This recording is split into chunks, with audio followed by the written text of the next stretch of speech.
June 2, 2014 నాటికి రాష్ట్ర ప్రభుత్వానికి ఉన్నటువంటిది 97,176.82 కోట్ల వేల కోట్ల అప్పు అధ్యక్ష.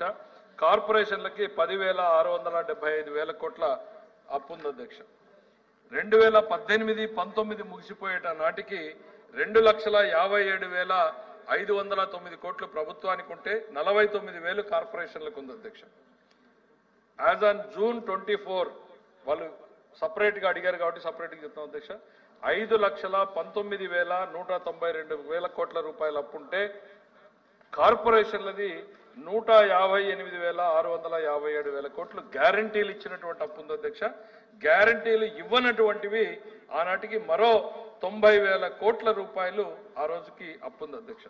యాజ్ ఆన్ December 31 అధ్యక్ష, ఆ రోజుకి స్టేట్మెంట్స్ రెడీ అయినాయి కాబట్టి 5,63,376 కోట్ల రూపాయలు ప్రభుత్వానికి ఉంటే పబ్లిక్ సెక్టర్ అండర్టేకింగ్స్ కి 1,53,424 కోట్ల అప్పు ఉంది అధ్యక్ష. గ్యారంటీలు ఇవ్వనివి 90,000 నుంచి 91,000 అంటే కేవలం 1,000 మాత్రమే అదనంగా పెరిగింది అన్నటువంటి విషయాన్ని ఈ సందర్భంగా తెలియజేస్తున్నా అధ్యక్ష.